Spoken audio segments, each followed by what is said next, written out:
ঠাকুর, এই কি ছিল আমার ভাগ্যে?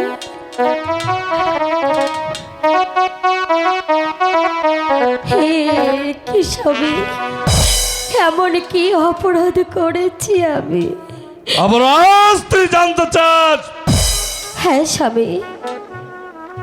আমি যখন মীনা কুমারীকে বিয়ে করতে গিয়েছিলাম তখন তুই প্রেমের উন্মাদনায় জৈবনকে ধরে না রাখতে পেরে তুই আমার চাকর সেনাপতির কাছে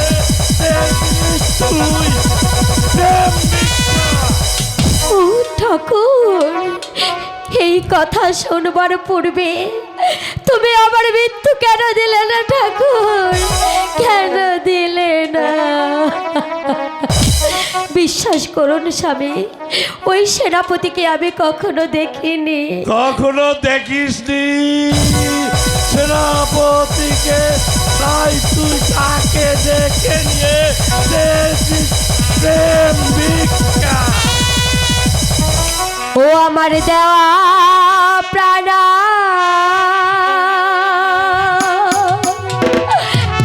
কারে দেওয়া যায় প্রাণ?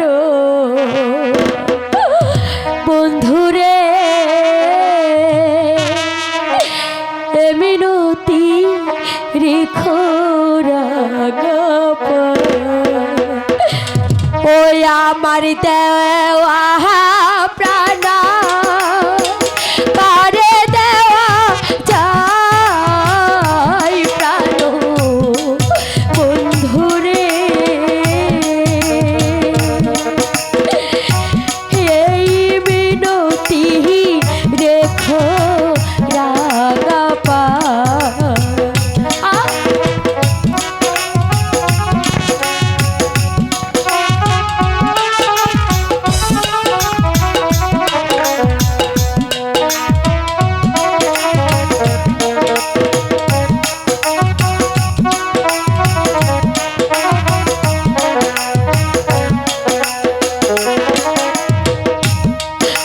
আমি তো মাহাই পাবো বলে ঘরের জলবা হিরে গেলে জলানিবার মনে আশালায় রাহলো মন দুয়ারে। স্বামী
দারোয়ানকে এই মুহূর্তে পাঠিয়ে দে।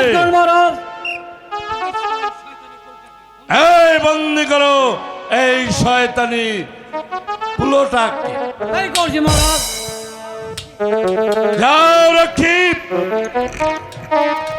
এখনই তুমি ওই ঘাতককে এই রাজপ্রাসাদে পাঠিয়ে দাও।